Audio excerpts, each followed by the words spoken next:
ఏపీలో ఎన్నికలు చావో రేవో అన్నట్లుగా తలపడనున్న టీడీపీ కూటమి ఇప్పటికే చేయాల్సినవి అన్నీ చేస్తోంది.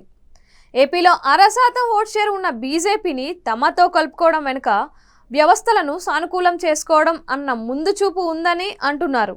ఇదిలా ఉంటే ఏపీలో వివిధ జిల్లాల్లో ఐఏఎస్ ఐపీఎస్ అధికారులను ఈసీ బదిలీ చేసింది. ఇది ఎన్నికల కోడ్ వచ్చిన తరువాత జరిగే సాధారణ పరిణామమే. అయితే బీజేపీ అధ్యక్షురాలు దగ్గుపాటి పురంధేశ్వరి ఏకంగా కేంద్ర ఎన్నికల సంఘానికి లేఖ రాశారు.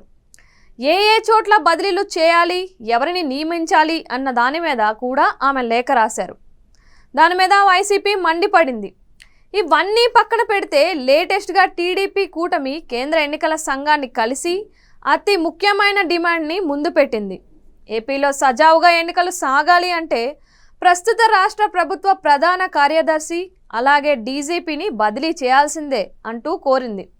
వారిని కనుక ఇదే పదవుల్లో కొనసాగిస్తే ఎన్నికలకు వెళ్తే మాత్రం అధికార దుర్వినియోగం ఖచ్చితంగా జరుగుతోందని పేర్కొనడం గమనార్హం. ప్రస్తుతం ఆపద్ధర్మ ప్రభుత్వంగా ఉన్న వైసీపీ అధికార దుర్వినియోగానికి పాల్పడుతుందని కూడా టీడీపీ కూటమి తన భయాన్ని ఆందోళనను వ్యక్తం చేసింది.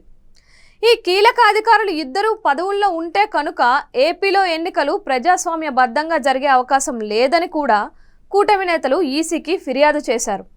ఇక ఏపీలో చాలా చోట్ల సమస్యాత్మక పోలింగ్ కేంద్రాలు ఉన్నాయని వాటిని ఈసీ దృష్టికి తీసుకొని వచ్చారు. ఆయా చోట్ల వీడియో రికార్డింగ్ చేపట్టాలని వారు కోరడం జరిగింది. ఇక మరో విషయాన్ని కూడా ఈసీకి టీడీపీ కూటమి ప్రతినిధులు చెప్పారు.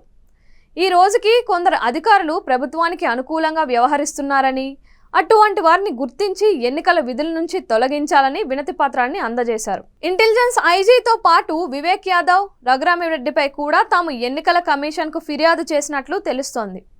ఇదిలా ఉంటే ప్రస్తుత ప్రభుత్వ ప్రధాన కార్యదర్శి జవహర్ రెడ్డి అలాగే డీజీపీలను కోరి జగన్ ప్రభుత్వం తెచ్చుకుందని, వారు వైసీపీకే అనుకూలంగా ఉంటారని విపక్షాలు అనుమానిస్తున్నాయి.